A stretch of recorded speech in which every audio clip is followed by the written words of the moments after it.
Olá, é com muita alegria que estou aqui hoje para falar com vocês sobre migração das aves. Meu nome é Silvia Deolama, eu sou professora aposentada da UFSCar e trabalho nesse projeto, coordenando esse projeto onde está inserido esse curso e de forma voluntária. E a primeira pergunta que a gente se faz é por que falar de migração de aves num curso de cerrado? Exatamente para demonstrar para vocês a importância do cerrado para as aves migratórias. Então, eu nessa aula vou falar um pouco sobre a migração das aves, o processo em si. E na aula seguinte vocês vão aprender um pouco sobre as aves migratórias que param e ficam um período aqui no nosso cerrado. Vamos iniciar a nossa aula de hoje com um pouco de história. Vamos nos imaginar na Grécia, 380 anos, 360 anos antes de Cristo. Os habitantes daquela região percebiam que as aves desapareciam daquela região geográfica quando o inverno chegava. E depois de um certo tempo, essas aves retornavam. Como explicar esse desaparecimento? Foi Aristóteles, que era filósofo nessa época, na Grécia, que fez algumas hipóteses. Ele supôs primeiro que as aves partiam daquela região para ir hibernar. Hoje nós sabemos que pouquíssimas espécies hibernam e essa daqui é uma das poucas espécies que nós conhecemos de ave que hiberna. Então, logo se percebeu que essa hipótese não seria confirmada ou que não iria explicar totalmente o desaparecimento daquelas aves. E o próprio Aristóteles supôs uma outra hipótese, porque naquela ocasião, às vezes, desapareciam algumas espécies e apareciam outras espécies diferentes. E ele supôs, então, que uma espécie se transmutava numa outra. Biologicamente, hoje nós sabemos que isso é impossível, mas na época essa era uma das hipóteses para explicar o desaparecimento de um grupo de aves e o aparecimento de outro grupo de aves. Surgiram outras hipóteses e nenhuma delas explicava o desaparecimento, até que um fato muito incomum aconteceu, foi inusitado realmente.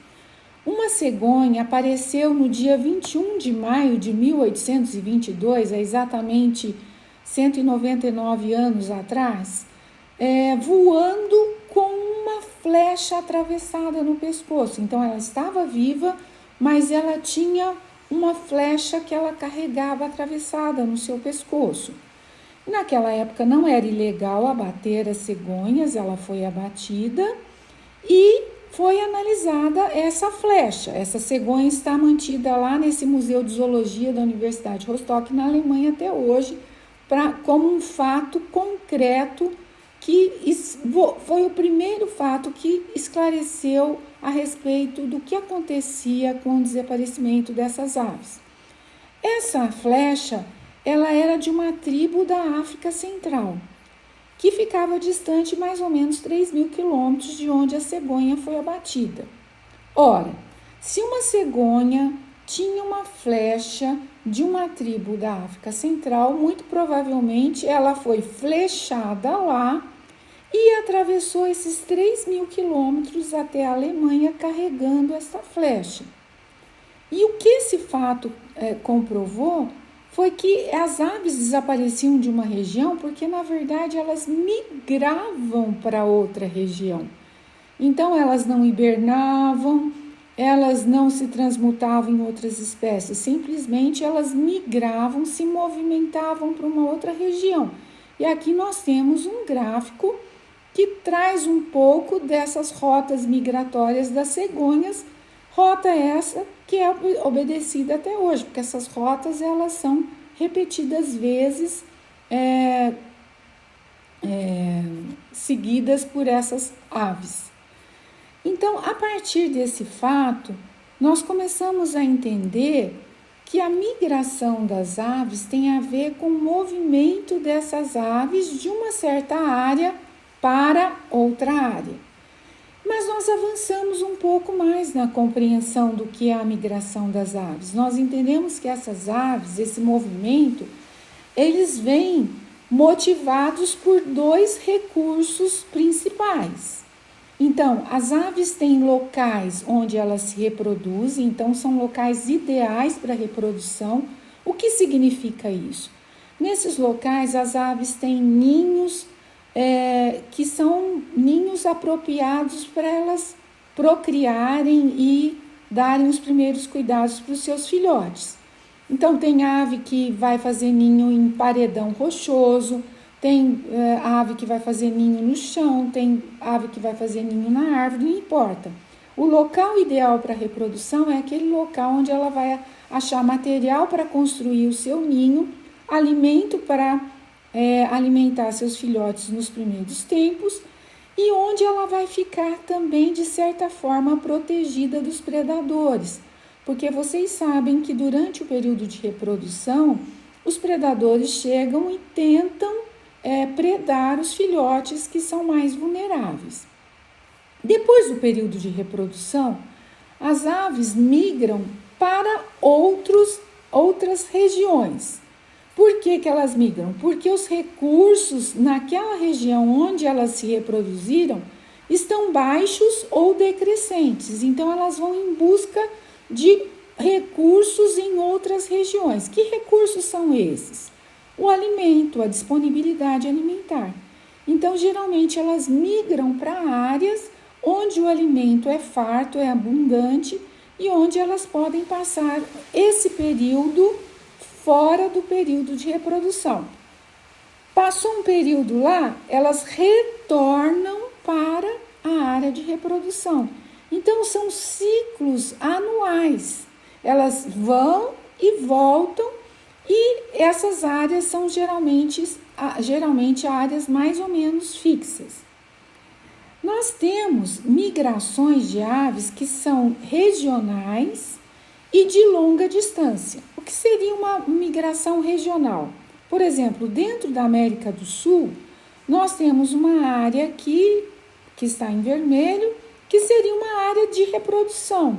Quando as aves que se reproduzem aqui terminam o período reprodutivo, elas migram para uma região mais ao norte, que está em azul, que é uma região onde elas ficam durante o período fora da reprodução, onde elas se alimentam, têm abundância de alimento. Terminou esse período, elas retornam para a área reprodutiva.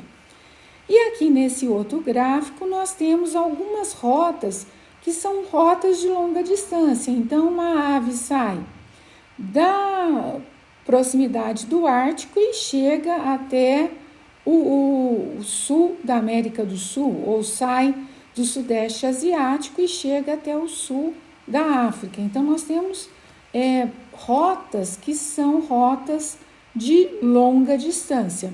Essas rotas, nós vamos ver, elas são mais ou menos fixas e elas são sazonais. Então, um período a ave passa numa região, um período ela passa na outra região. Como que nós determinamos essas rotas de migração das aves? Nós temos alguns métodos para fazer isso. O mais antigo e também o mais barato é o uso de anilhas, que são essas argolas, pode ser de metal, pode ser de plástico, que nós colocamos nas aves. Nós anexamos nas aves, geralmente, ou quando são filhotes, ou quando são adultos e elas são capturadas em rede e em outros dispositivos de captura. A grande limitação da anilha, do uso da anilha, é que ela é visualizada só quando a ave é capturada novamente, né? Então, você coloca a anilha. Como você vai ver essa anilha novamente? Só quando a ave for capturada ou quando ela for morta, quando ela for abatida ou morrer de outras causas naturais. Temos algumas anilhas que são com numeração grande que podem ser visualizadas com binóculos ou lunetas, mas é ainda um método bastante útil.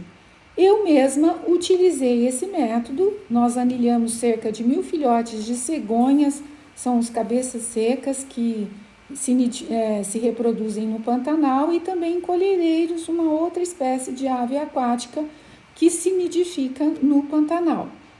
E aí, o que a gente descobre com esse tipo de trabalho? Essas anilhas, elas têm uma identificação que quando a pessoa encontra uma ave, seja numa captura ou seja porque foi abatida, ela vai se comunicar com um órgão do governo que se chama CEMAVE e vai dizer, olha, eu encontrei essa ave, essa anilha nessa posição. E a partir daí, então, nós podemos responder algumas perguntas. No nosso caso, nós anilhamos essas cegonhas no Pantanal e lá no Amapá, e nós percebemos que todas as anilhas recuperadas foram recuperadas no norte da Argentina e no sul do Brasil. Então, elas estavam fora do ciclo reprodutivo. Então, nós descobrimos ou comprovamos que essas cegonhas, fora do período reprodutivo, migravam para essa região. E nessa região nós temos um fator complicador, porque a caça é muito praticada nessa região, tanto no norte da Argentina como no sul do Brasil. Nós temos clubes de caça, nós temos uma cultura de caça nessa região.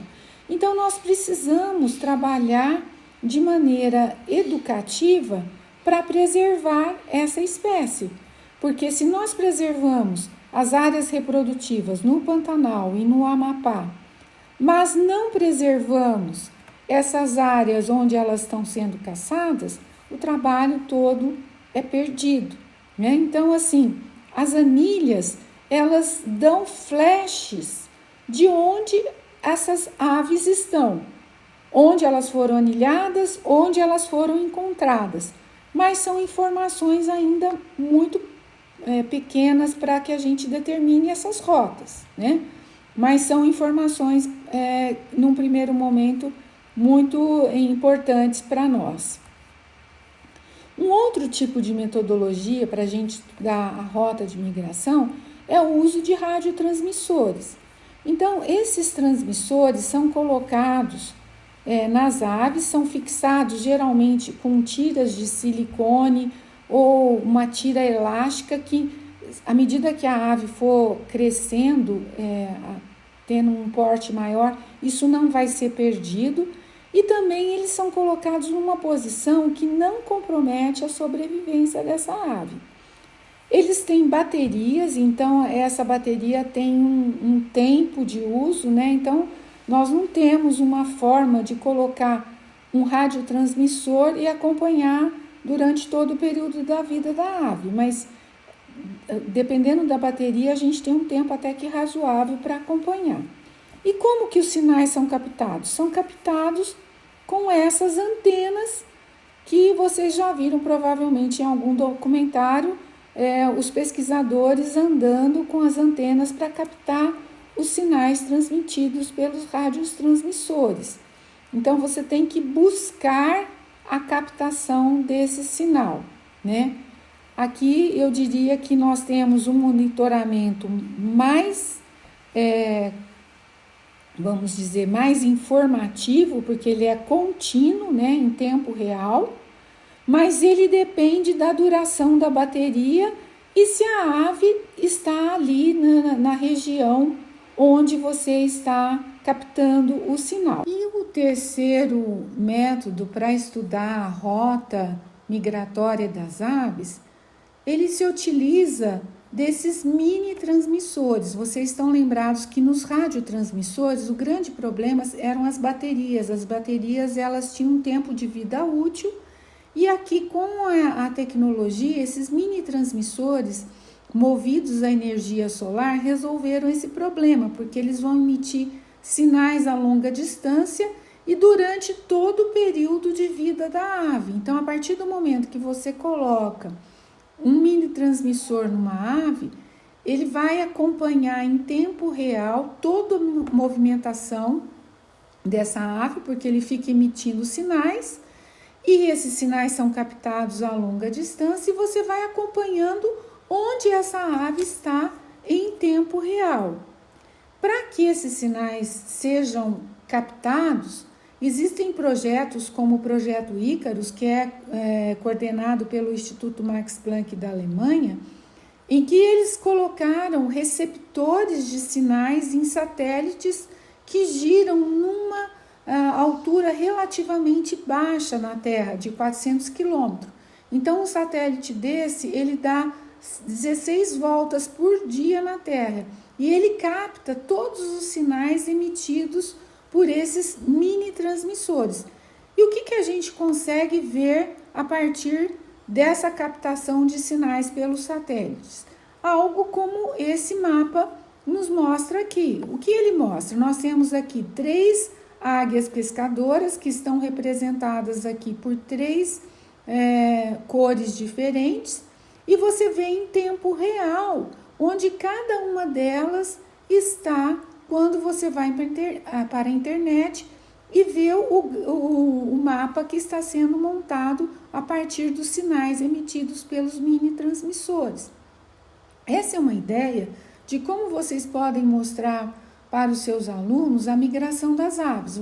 Nós temos alguns sites onde esse tipo de mapa é construído em tempo real e vocês podem mostrar, olha, hoje a águia cor-de-rosa está em tal país, amanhã ela está em outro país e assim por diante. Aqui vocês veem que é a Europa, né? E aqui ela está já na África. Então é uma forma interessante de vocês ilustrarem como acontece o processo de migração. Agora nós vamos, na nossa aula, ver alguma coisa sobre algumas características da migração. A primeira delas é o número de aves migrantes. Ele é absurdamente alto. 40% das espécies de aves são migratórias, às vezes regionais, às vezes de longa distância. Então, você pode imaginar que um número muito grande de indivíduos circulam anualmente entre regiões diferentes. E esses números que estão estimados aqui, eles dizem um pouco a respeito disso. Então, 5 bilhões de aves deixam a Europa em direção à Ásia e à África e 5 bilhões de aves partem da América do Norte para a América Central e do Sul e depois retornam, o mesmo acontecendo para a Europa. Então, nós temos um deslocamento, um movimento de um número muito grande de indivíduos que são essas espécies migratórias. Quais são as direções das rotas de migração? Elas são não apenas na direção norte e sul. Vocês percebem aqui no mapa que nós temos muitas rotas que acontecem aqui no Pacífico, né?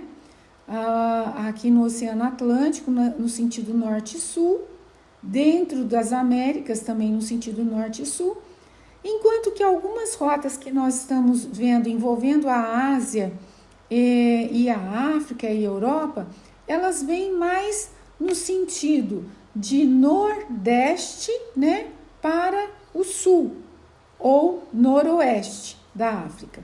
E elas são rotas fixas. Então, uma espécie que migra por uma determinada rota, ela não vai, de repente, mudar aquela rota e fazer uma rota diferente. São rotas fixas. Além disso, elas são rotas que são como as vias aéreas. Um avião, por exemplo, quando ele atravessa o espaço, ele não vai aleatoriamente pelo caminho que ele escolhe. São como existissem rodovias aéreas. E o mesmo é válido para as aves. Então, durante as migrações, elas acontecem sempre pelo mesmo trajeto. Então, imaginem aqui, por exemplo, que é o Canal de Panamá. O que vocês observam aqui? Diversas rotas de aves passam pelo Canal de Panamá. Então, existe uma época do ano que nós sabemos quando elas estão migrando, que se você ficar plantado aqui no Canal de Panamá, você vai ver nuvens de aves migrando. Essa biomassa é tão grande que ela é detectada por radares, porque é um número muito grande de indivíduos que estão se deslocando ao mesmo tempo. Existe uma espécie que é a que apresenta a maior rota de migração, é a andorinha do Ártico. Essa migração é a migração mais longa, né? E ela faz cerca de 50 mil quilômetros por ano. Então, ela nidifica nessa região norte e depois ela vem sobre os mares, parando em algumas ilhas, até o extremo sul do Oceano Atlântico. É um animal muito carismático. Tem alguns relatos de pesquisadores da Argentina que anilharam um indivíduo e recapturaram esse indivíduo por 19 anos. Eles fizeram um cálculo e eles descobriram que o número de quilômetros que essa ave, uma única ave, fez ao longo da sua vida era suficiente para ir da Terra até a Lua.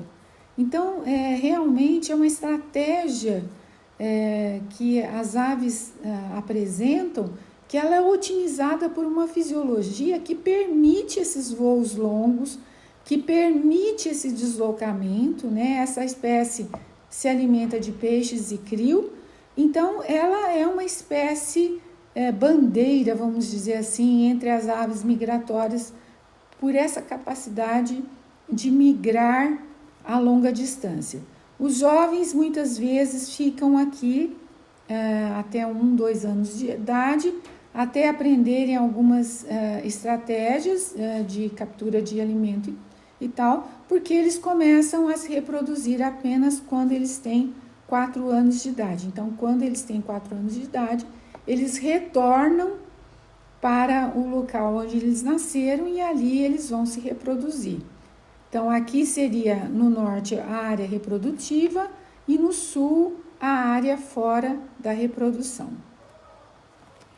Um outro exemplo de uma espécie que migra muito distante, também por uma rota muito distante, é o falcão amur, que sai lá da Sibéria.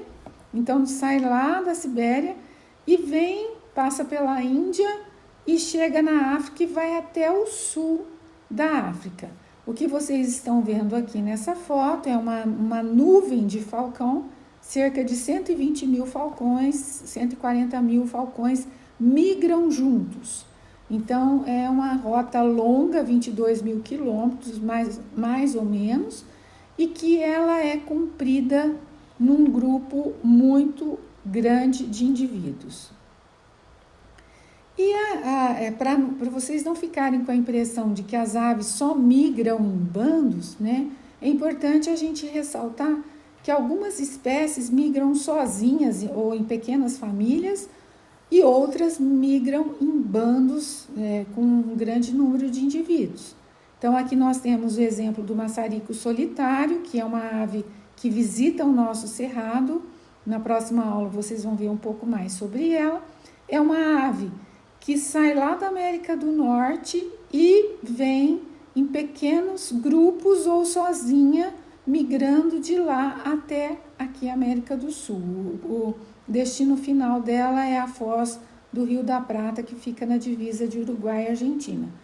E aqui os gansos do Canadá, que são muito emblemáticos entre as aves migratórias, que migram em bandos, mas nós temos diversas espécies que migram em bandos, como acabei de mencionar, o falcão amur. E esse voo ele pode acontecer com ou sem paradas.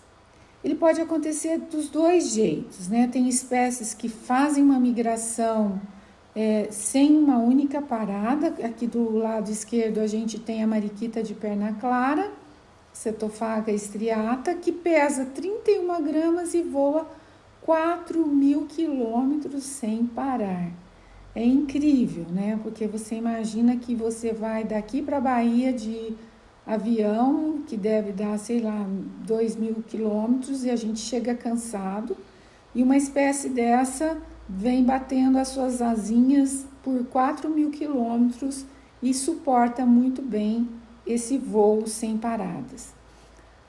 Por outro lado, nós temos esse rolieiro europeu, que é uma ave que se reproduz em Portugal, mas que sai de Portugal e que faz paradas no continente africano. E vocês estão percebendo que ele faz parada em alguns lugares, e esses lugares são fixos.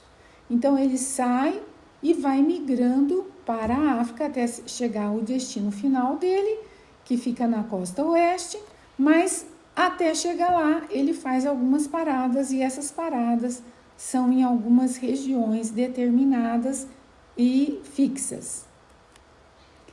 Uma outra pergunta que ocorre com relação à migração é se ela ocorre de dia ou de noite. O que a gente pode pensar? Quem migra de dia fica mais visível para o predador. Então, as aves menores, os passeriformes, eles migram preferencialmente à noite, porque à noite eles têm essas correntes de ar mais estáveis, porque as noites são mais frias, eles perdem menos água e sentem menos calor. E durante o dia essas aves param e repõem a sua energia, se alimentam naqueles locais de parada onde elas estão acostumadas a parar.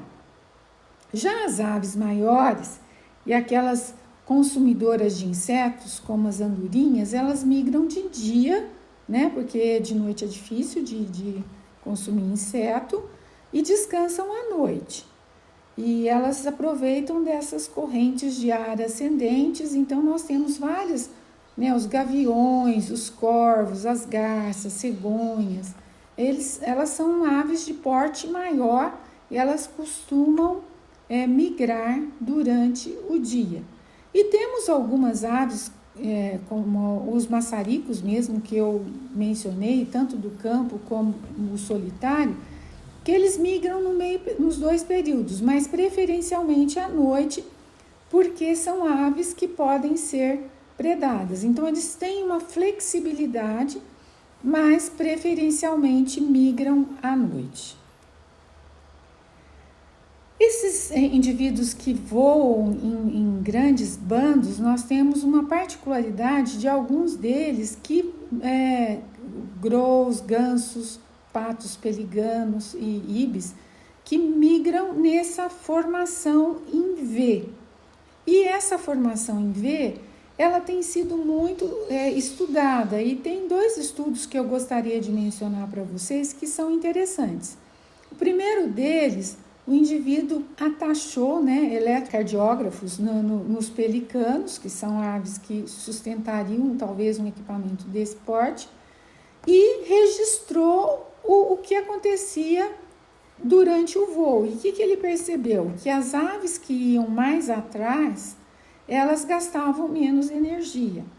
E isso ficou mais esclarecido com esse estudo de 2017, quando esse pesquisador colocou transmissores em aves que foram criadas em cativeiro, e ele monitorou o movimento dessas aves durante a formação desse V.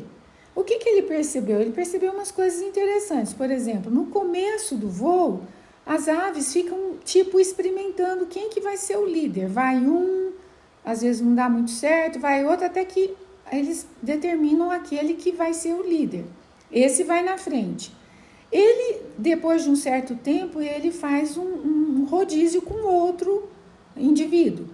Mas esse que vai na frente, ele tem uma posição correta que, da forma que ele bate as asas, se vocês olharem esse esquema aqui, ele cria umas ondas de ar que o que vem atrás, entrando nessa onda, ele tem que bater menos a sua asa e gastar menos energia. Então, é um princípio lá de aerodinâmica muito interessante para quem ensina física, talvez fosse um exemplo que poderia utilizar em sua sala de aula. Algumas espécies, elas têm uma migração cronometrada. Que significa isso? Elas têm datas muito precisas de partidas e de chegadas. Então, os grous, que são aves de grande porte, não ocorrem aqui na América do Sul, mas eles fazem uma reunião aqui no estado de Nebraska que dura 3 semanas.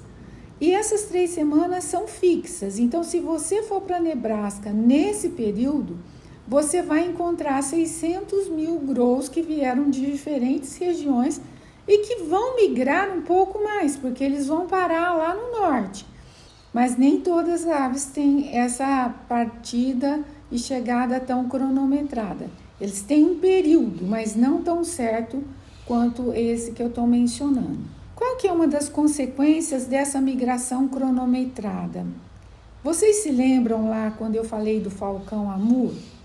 O falcão amur, ele para lá na Índia, né, durante a migração dele. Ele vem lá da Sibéria e ele para na Índia. Então, em redor de uma represa, às vezes ficavam 120 mil indivíduos parados. E nós estamos falando de um país que tem uma desigualdade social, problemas de pobreza. Então, o que essas pessoas faziam? Eles caçavam e capturavam esses falcões de rede e depois vendiam. Isso aqui é uma foto de venda de falcão amur num mercado lá da Índia, né? Como se fosse um alimento, um frango, né? Em 2012, uma organização internacional se dispôs, conversou com o governo de mudar essa situação, porque não adiantava nada fazer toda a conservação do falcão amur lá na zona onde ele se reproduzia na Sibéria, nem na zona final onde ele ficava fora da reprodução na África do Sul, se no meio do caminho,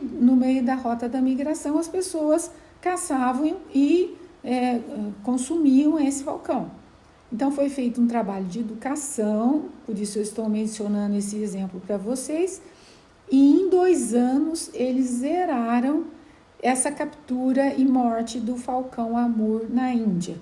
Então, nós que somos educadores, nós temos que nos convencer de que o nosso trabalho pode mudar o destino de determinadas práticas, né? E práticas essas que não são conservacionistas não interessam para ninguém. Então, nós, aqui na nossa região, nós podemos identificar algumas práticas que podem colocar em risco algumas espécies de aves migratórias e, pelo nosso trabalho de educação, mudarmos estes hábitos danosos. Uma pergunta que agora eu gostaria de fazer é de onde vem a energia para as aves migrarem. Nós estamos falando de 4.000 quilômetros, 2.000 quilômetros, 22.000 quilômetros. Como é que acontece esse processo de energia? Bom, primeiro eu quero falar dessa palavra, né? Uma palavra em alemão, Zunguri, que na verdade é a mistura de 2 palavras, movimento, migração e ansiedade e inquietação. E essa palavra, ela descreve um comportamento ansioso dos animais migratórios, especialmente as aves, durante o período pré-migração, porque elas começam a comer exageradamente. E nesse comer exageradamente, elas acumulam gordura nesse período antes da migração, né? Então, essa hiperfagia, esse ato de se alimentar freneticamente, é alguma coisa fisiológica que faz com que uma ave engorde muito, acumula bastante gordura, que vai ser o depósito de energia para que ela possa gastar ao longo do seu trajeto de migração. Então, esse exemplo que eu estou dando aqui, que é do beija-flor de garganta rubi, é um exemplo muito bom, porque ele pesa 3 gramas, e ele engorda 2 gramas antes de migrar, né? Mas, na sua migração, ele atravessa 800 quilômetros sem parar, né? Imagina um beija-flor de 5 gramas atravessando o mar da Flórida e a costa do Golfo do México. Se vem uma tempestade, se vem alguma coisa, um imprevisto, ele precisa ter energia, senão ele não vai sobreviver. O que nós sabemos é aquelas aves que migram distâncias maiores, elas acumulam de 40 a 30 a 60% do seu peso em gordura. Elas ganham peso, né? E aquelas que migram regionalmente, menores distâncias, migram aí no máximo ganham no máximo 20% do seu peso. E agora nós chegamos à parte final da nossa aula, que nós vamos conversar um pouco sobre como as aves se orientam durante a migração. Nós sabemos que as aves sabem onde estão e para onde vão. Mas como é que elas sabem isso? Elas têm um GPS interno? O que é que faz com que essas aves saibam para onde vão e como elas vão? E nós vamos ver agora como as aves se orientam durante a migração. É muito interessante porque nós percebemos que as aves sabem onde elas estão e para onde elas vão, né? Elas nunca se perdem ao longo do caminho, elas nunca chegam em lugares errados, como alguns de nós, né? Parece até que elas têm um GPS interno. Então, quais são esses sistemas de orientação das aves? O primeiro que foi estudado, vocês estão vendo ainda que na década de 50, 51, foi a orientação pelo Sol. E é lógico que nesse caso eles utilizaram espécies que migravam durante o dia. Então essa é uma espécie muito comum europeia, esturnos vulgares, e ela foi utilizada nesse experimento. O que eles fizeram? Esse negócio redondo que vocês estão vendo aqui é uma gaiola bem grande, onde elas eram colocadas quando já estavam naquele período de ansiedade pela migração, o zungurri. Então, elas estavam prontas para migrar. Eles colocavam esses indivíduos dentro dessa gaiola e deixavam essa gaiola descoberta, exposta ao sol. O que acontecia? Vejam aqui no item A. Elas iam todas numa mesma direção, que era a direção que o sol determinava que elas fossem. Então, elas tinham, na verdade, uma bússola solar interna que fazia com que elas migrassem ou tentassem migrar para aquela direção. Quando eles cobriam essa gaiola, então escureciam, tiravam essa orientação solar, elas iam, esses pontos que vocês estão vendo aqui, em todas as direções, elas iam em todas as direções. Então, elas perdiam a orientação. Então, isso fez, esses experimentos levaram esse pesquisador a propor que nos dias nublados essas aves não se utilizavam dessa bússola solar, mas nos dias ensolarados sim. Mas nós acabamos de falar para vocês que tem muitas aves que migram durante a noite. Essas duas espécies aqui são espécies pequenas, então elas migram durante a noite. Se elas migram durante a noite, elas não podem se utilizar da orientação solar. Então, o que eles fizeram com essas espécies? Experimentos semelhantes, mas agora colocando essas espécies, esses indivíduos dentro de um planetário. E eles projetavam no teto desse planetário, o céu do inverno, o céu da primavera, o céu encoberto. E eles observavam que as aves se orientavam de acordo com o céu que era projetado. Se era o céu de inverno, essas aves que são aves que estavam no norte, elas se orientavam na direção sul. Se era o céu da primavera, elas se orientavam na direção norte. Se o céu estava encoberto, elas ficavam desorientadas. Então, eles propuseram também que as estrelas poderiam, de certa forma, orientar a migração. E, na verdade, não é uma estrela ou outra, mas a relação, a distribuição delas no céu que promoveria esta orientação. Um outro fator que influencia na orientação durante a migração é o olfato. Os albatrozes, que são aves que só vêm para a terra para se reproduzir, eles reconhecem o seu ninho pelo olfato e eles retornam ano após ano aos mesmos ninhos. Então foi feito um experimento em que eles bloqueavam o olfato desses indivíduos e eles percebiam que esses indivíduos não achavam mais os ninhos que eles tinham deixado. Então eles propuseram, e existem outros experimentos também demonstrando que o olfato também contribui para a orientação das aves durante a migração. Vocês sabem que nós temos ondas geomagnéticas na Terra. E esse campo magnético que é estabelecido, se você consegue identificar em que campo você está, você consegue se localizar de acordo com a latitude da Terra. Nós humanos não temos essa capacidade, e o que a gente vê, o nosso olho vê, seria esse padrão aqui embaixo. Mas as aves têm uma proteína que é chamada CRY4, que tem uma recepção que consegue diferenciar um campo magnético do outro. Então, esse padrão que vocês veem aqui em cima, ó, esse é o padrão do oeste, esse é o padrão do norte, esse é o padrão do leste. Então, dependendo da recepção no olho da ave, ela sabe onde ela está, a direção, se ela está indo para o oeste, se ela está indo para leste, se ela está indo para norte, se ela está indo para sul. E esse é também uma das características que orienta a migração das aves, né? E ainda nós temos a orientação pelas marcas visuais. Vocês perceberam que quando eu mostrei as rotas, muitas dessas rotas passavam pela costa do Pacífico, às vezes a costa do Atlântico.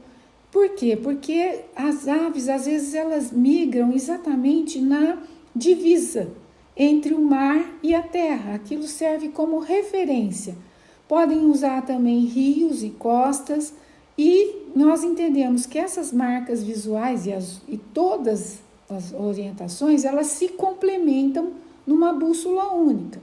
Então, uma ave que, por exemplo, que tem a capacidade de migrar durante o dia, ela pode usar a bússola solar, mas um dia nublado ela pode usar o geomagnetismo, ela pode usar a marca visual, ela pode usar o olfato. Então, não é uma ou outra, mas a somatória de todas essas características que permitem que essas aves se orientem e cheguem aos seus destinos quando estão migrando. Gente, eu gostaria de terminar essa aula falando um pouco sobre conservação das aves migratórias. O que é necessário para a gente conservar essas espécies de aves migratórias? Em primeiro lugar, nós precisamos conhecer as rotas e por onde migra cada espécie. Enquanto você não determina a rota, você não tem como fazer um plano de conservação. Depois que você descobre a rota, você descobre onde a espécie está se reproduzindo, onde elas ficam fora da reprodução, você faz um plano de conservação dessas duas áreas prioritárias, porque são áreas onde esses indivíduos permanecem por mais tempo, né? Então, você precisa cuidar de onde tem os ninhos e de onde ela fica fora da reprodução.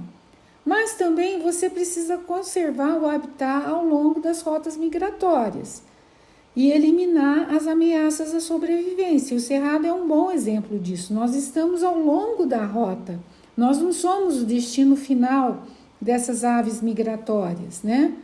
Mas, se por um acaso o cerrado, que já está quase eliminado no nosso estado de São Paulo, for completamente eliminado, aí nós teremos provavelmente uma ameaça para essas aves que aqui fazem uma parada para se alimentar ao longo do processo de migração, né?